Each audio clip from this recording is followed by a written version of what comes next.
Chapter 11. Now the people complained about their hardships in the hearing of the Lord, and when he heard them his anger was aroused. Then fire from the Lord burned among them and consumed some of the outskirts of the camp. When the people cried out to Moses, he prayed to the Lord, and the fire died down. So that place was called Taberah, because fire from the Lord had burned among them. The rabble with them began to crave other food, and again the Israelites started wailing and said, "If only we had meat to eat! We remember the fish we ate in Egypt at no cost. Also the cucumbers, melons, leeks, onions, and garlic.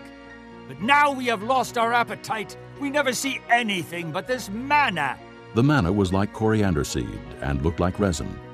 The people went around gathering it and then ground it in a hand mill or crushed it in a mortar.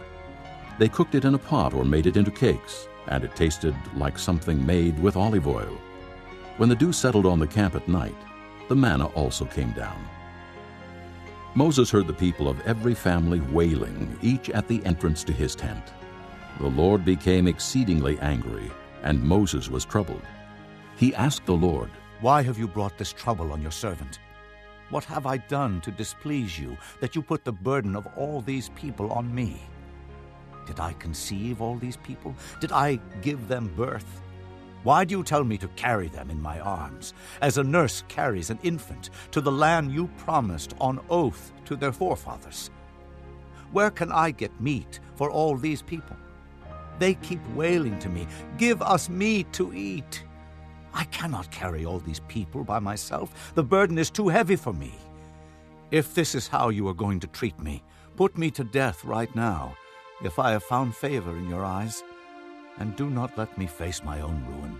The Lord said to Moses, "Bring me 70 of Israel's elders, who are known to you as leaders and officials among the people. Have them come to the tent of meeting, that they may stand there with you. I will come down and speak with you there, and I will take of the Spirit that is on you, and put the Spirit on them. They will help you carry the burden of the people, so that you will not have to carry it alone. Tell the people, 'Consecrate yourselves in preparation for tomorrow, when you will eat meat.' The Lord heard you when you wailed, 'If only we had meat to eat, we were better off in Egypt.' Now the Lord will give you meat, and you will eat it. You will not eat it for just 1 day or 2 days, or 5, 10, or 20 days, but for a whole month, until it comes out of your nostrils and you loathe it, because you have rejected the Lord who is among you, and have wailed before him, saying, 'Why did we ever leave Egypt?'"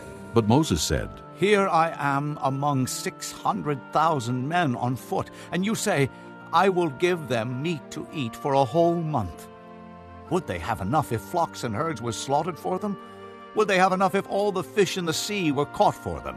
The Lord answered Moses, "Is the Lord's arm too short? You will now see whether or not what I say will come true for you." So Moses went out and told the people what the Lord had said.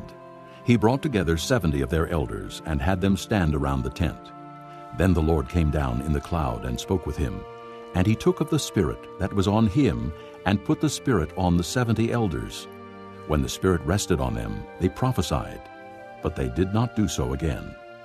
However, 2 men, whose names were Eldad and Medad, had remained in the camp. They were listed among the elders, but did not go out to the tent. Yet the Spirit also rested on them, and they prophesied in the camp.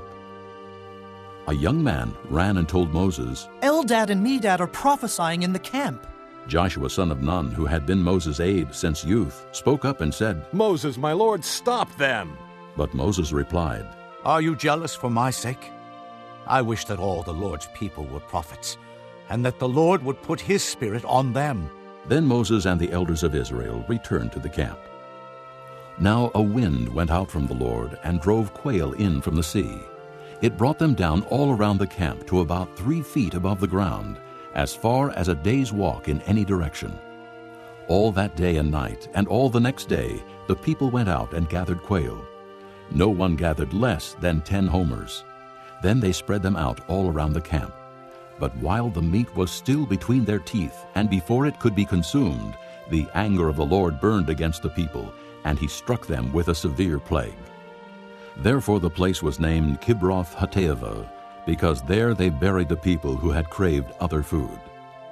From Kibroth Hattaavah the people traveled to Hazeroth and stayed there.